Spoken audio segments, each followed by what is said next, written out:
Directly off your website. All right, well, we are going to break from tradition. And we're going to start at the end. And then we're going to review the end again. So you're going to get 2 doses of growing. And so this is the growth cycle. Catasetinae have evolved for millions of years in the New World, Central and South America. They're related to the Cymbidium tribe. So wait a minute, Cymbidiums and Catasetinae are related. Cymbidiums come from Asia, Indochina, Australia, places like this. And so to be related is pretty strange, because if you've ever had the opportunity to travel between here and there, you realize that there's 12 to 15 hours of flying over water to get there. And so orchids are pretty old. You know, in order to jump that gap, it would have had to have been millions of years ago when the continents were closer together, when continental drift started to occur, and the supercontinent Pangea and everything was closer together. And so that's what we believe happened with Catasetinae. So Catasetinae, because of where they live, they have a very distinctive wet and dry cycle. It's wet, hot, and humid in the summer, and it's cool and dry in the winter. And they've evolved under those conditions for a very long time. So the plants need those conditions. And so they require these conditions. Catasetinae begin to grow their roots when they are, you begin to water your Catasetinae when the roots are 3 to 8 inches long. Catasetinae grow the roots in anticipation of rainfall. As an orchid in nature, right, what's life like for an orchid plant in nature? Nature is not very forgiving. It's a harsh environment. You don't know when it's going to rain. You don't know when you're going to get nutrients. And so plants, orchid plants, since they have lived in nature for a long time, have adapted their growth cycles to a period to grow certain things and flower and disperse their seed at the ideal time to get nutrients and water and moisture. So Catasetinae, because if you don't know when the rainy season is going to start every year, they grow out their roots in anticipation of the beginning of the rains. So they grow this root system out, and this root system lays in wait. And then the rains come. And what do rains do?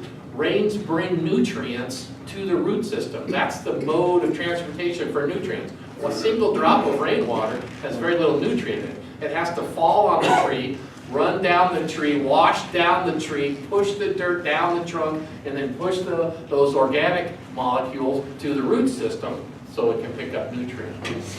And so by growing a big, new, healthy root system before the rain starts means you have a big root system, a big mouth, ready to consume those nutrients and moisture that are going to be coming your way. Watering too early discourages root growth because it sends a chemical message to the plant. The rains are already here. Focus on other things like growing and producing flowers. So it's important to wait to water. All right, and so here is a plant. So, I just have no pointer. Okay, so you can see the pseudobulb of the plant. Now, I have not applied 1 drop of water to this plant in about 3 months. Because that's the dormant, dry period that the plant is coming out of dormancy now. So there you can see a new growth coming out. But what's a pseudobulb to a plant? Right? There's a purpose. It's a storage vessel. You could call it a tank, right, if you wanted to. And so does that tank or that storage vessel look depleted of its store? Nope. And so if your tank is full, can you put more in it? No. And there's no leaves on this plant.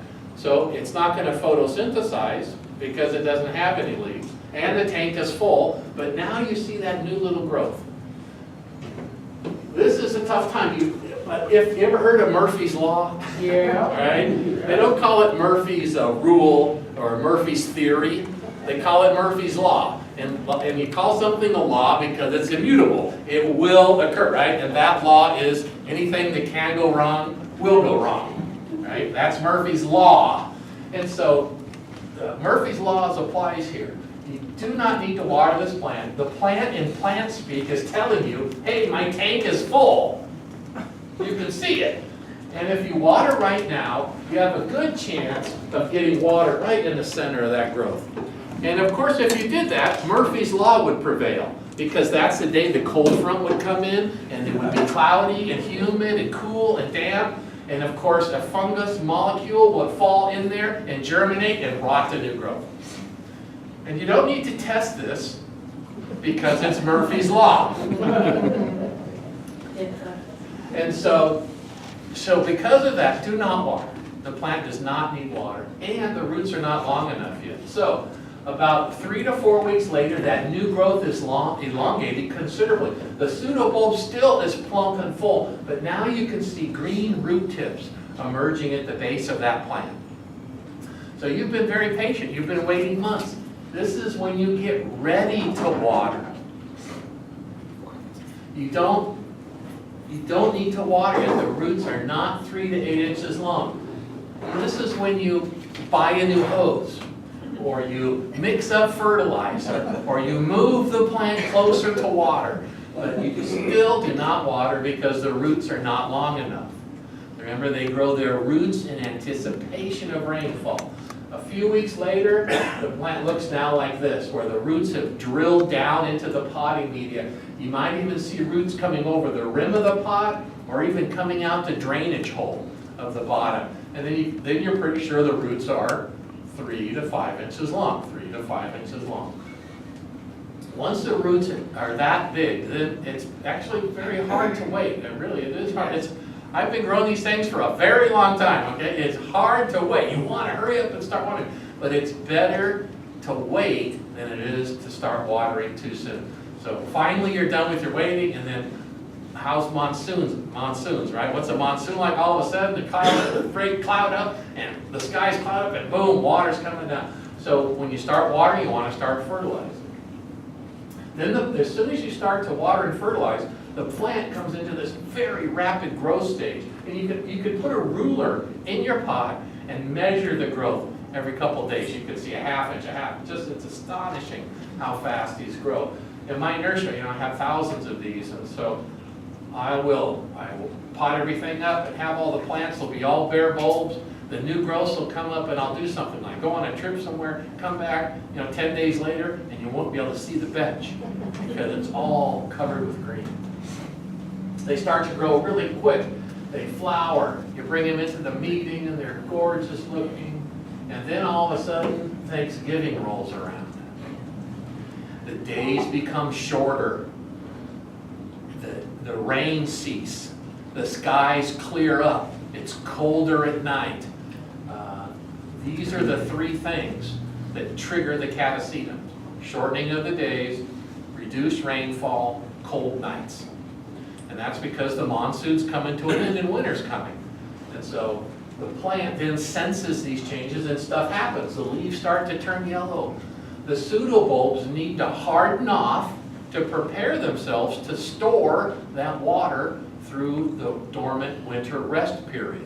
And so this is the signal the plant is giving you and says, hey, stop watering me so much.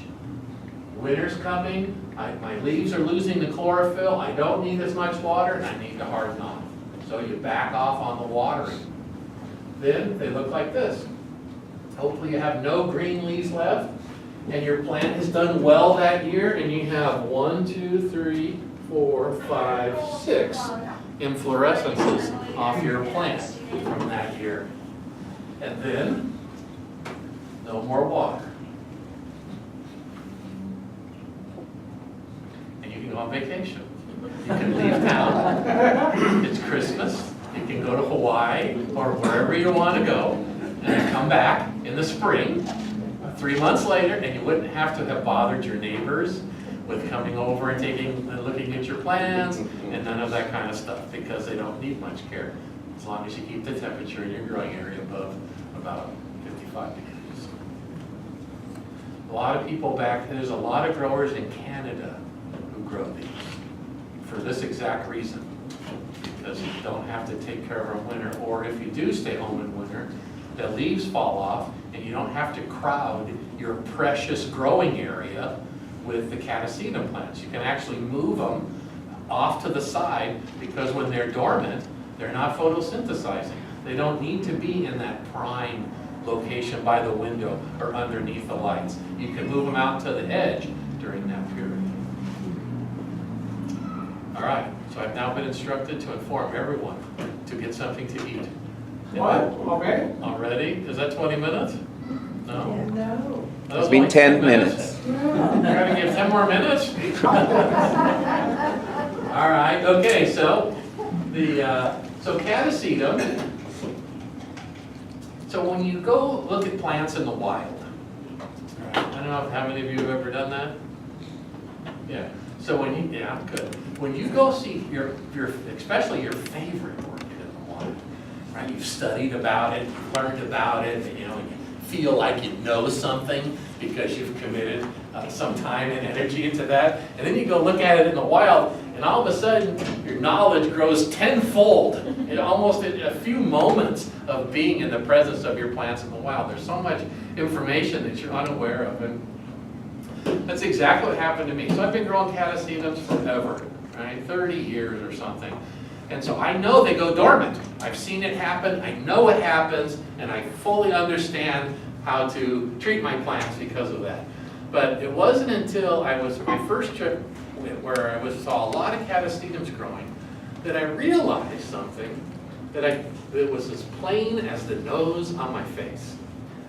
The environmental conditions that cause the dormancy of the Catasetums are the same environmental conditions that all the other plants that grow with Catasetums experience. They live in a semi-deciduous forest.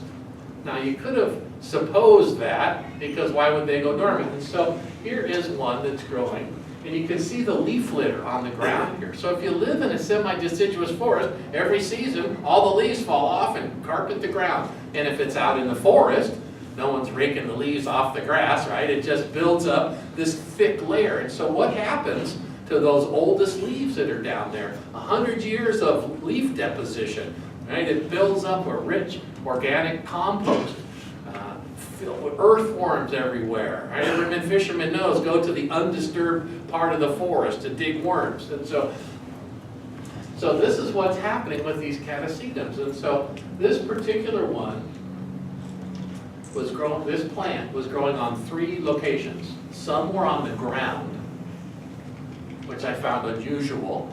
Some, there were these big granite rocks, and granite rocks have cracks in them and fissures, and there was Catasetums growing in these cracks and fissures in these rocks.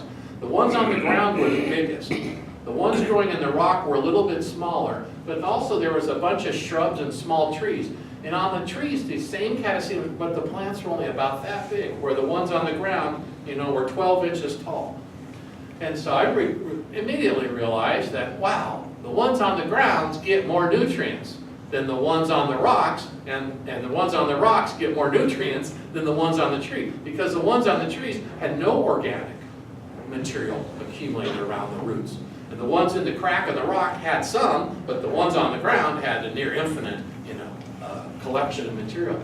And so the ones on the ground were the ones most interesting to me, because they were so much bigger, right? And we're close to Texas, right? Bigger's better, whatever they say. Everything's bigger in Texas.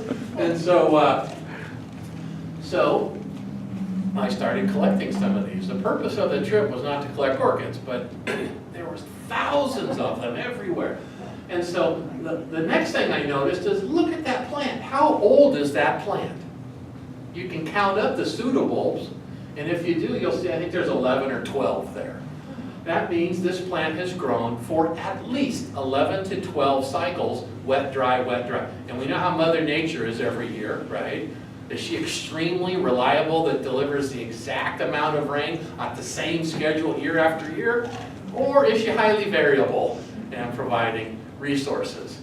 And so this plant, you can see that there's just on the oldest portion down at the bottom, there's a little bit of shriveling, but not really dehydrated looking.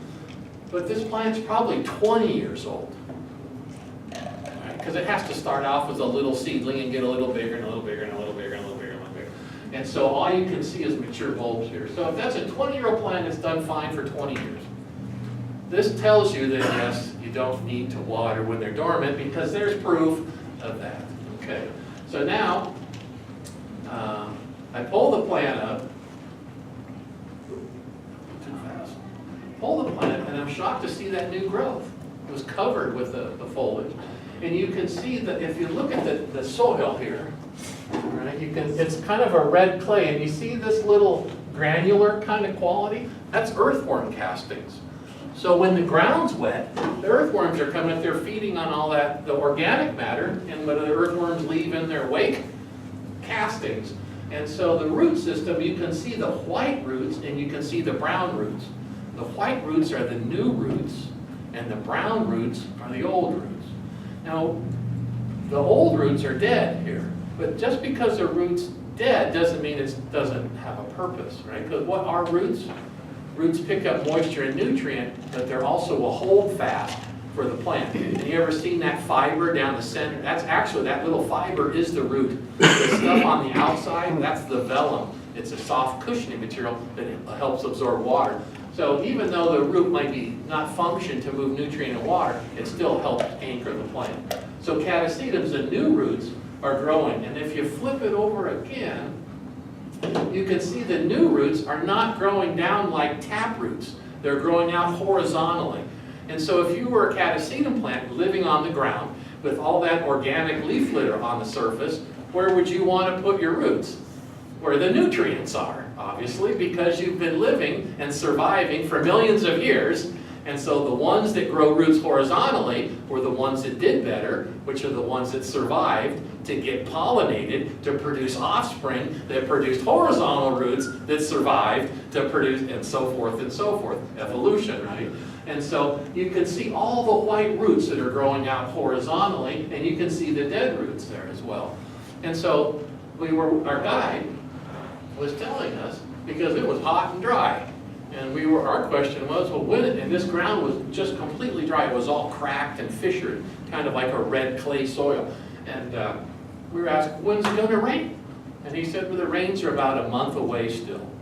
And so you can see how much root this plant has produced in anticipation of those rains. And now you can kind of understand why you want to wait to water. The roots grow out, and when they have that big root system out there, then the rains come and it gets all those nutrients wet into solution, feeds that root system, and the plant grows like crazy. This is the secret to growing these plants. Wait to water until the roots are out, and when the roots are out 3 to 8 inches long, then water and fertilize, and your plant will just thrive. That's the proof, and substantiated by facts, not just a bunch of fancy words, right? But facts supporting the reason why. Okay, was that 20 minutes? 18. 18. All right, let's see. Oh, all right. Okay, we'll continue. So that's what you look like. Am I rocking the Crocodile Dundee look? Where is that? That's in Venezuela. That was before Venezuela is what it is today, but it was not before all heck broke loose. Still that guy Chavez, Hugo Chavez, was the president, or whatever he was, and the U.S. consulate had been thrown out at this time.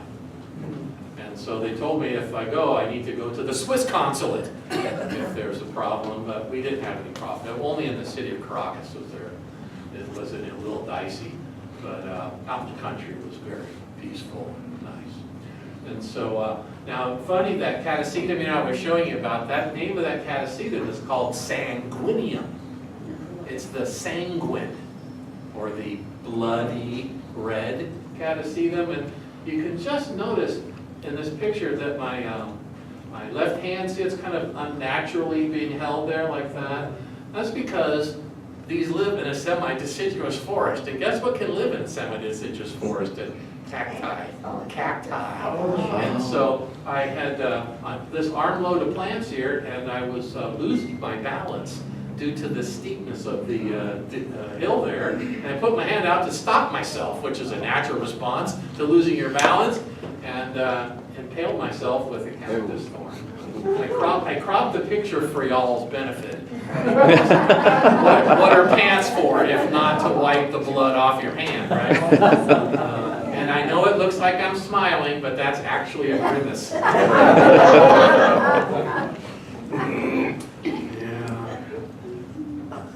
And so here's my greenhouse. So this is the breeding stock right now area. You can see how lush and green it is. And here it is in January. Now just because they're not in flower, see that shelf along the back? You could, my darn pointer's not working, but you can see the dark flowers there. And if you look closely up here, right, you can see here.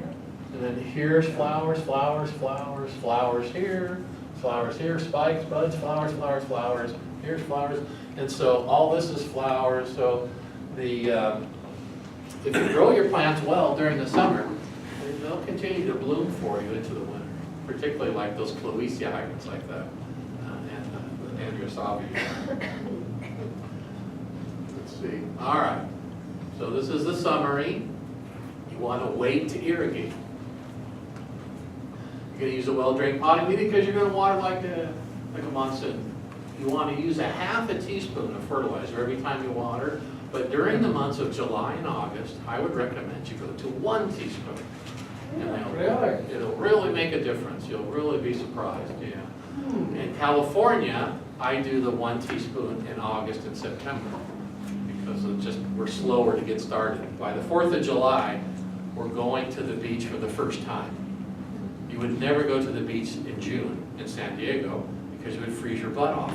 And so it's summer comes later for us, and then it drags into Christmas, and then winter hits again. It's a little different than most part of the country.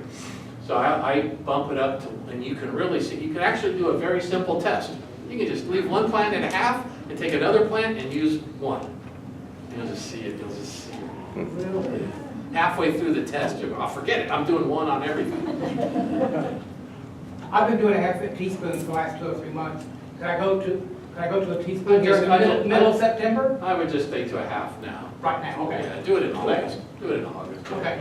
Yeah, so the reduce irrigations when the leaves turn yellow, stop watering when the bulbs are leafless, repot and divide just as the new growth is. I get this question all the time. And so a lot of people want to repot when the plant's dormant. And that's okay, but by waiting until the new growth pops out, then you know exactly how to place the plant in the pot when you repot. If you don't see the new growth, you might jam that side right against the rim, and then the new growth is growing budded up against the side of the pot. So just waiting a little bit, then you know right how to put that plant in the pot. So I like to wait. And then to make excellent holly plants. Well, you'll hear more about that later.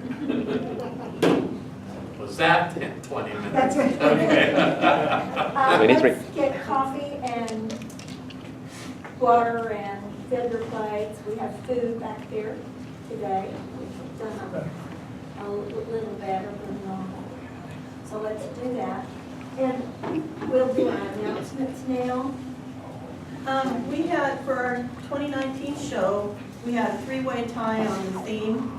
So the 3 themes are over there with little white pieces of paper, so all you have to do is just put which number you want and drop it in that little plastic tub, and then when we're all done here today, we'll see which one wins.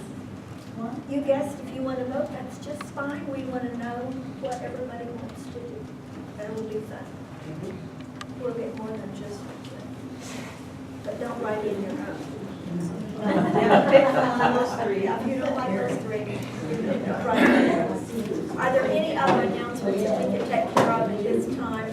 Yeah. Okay.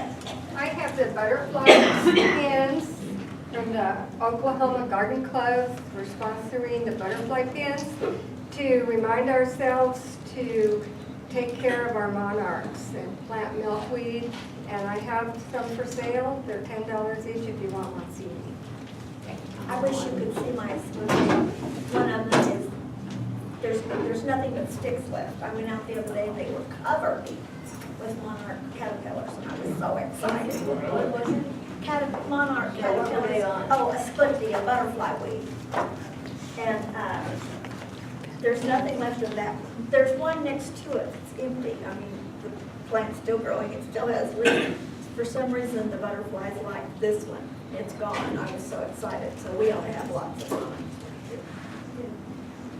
Yes? Just a public thank you, Jonita is hosting Mr. Clarke at home last night at our bed and breakfast home. Oh, it's. Last night and tonight. Well, I still want to say thank you. Okay, well, you're talking. Okay. She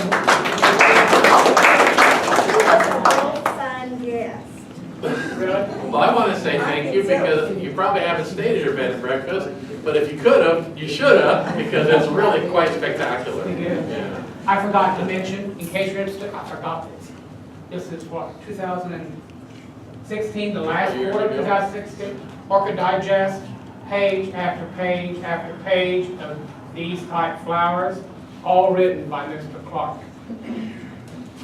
And he was in a recent article too, right? Yeah. Burl's going to talk about that when it comes time. Okay, let's all get, I'm going to get something to eat. We have breakfast early.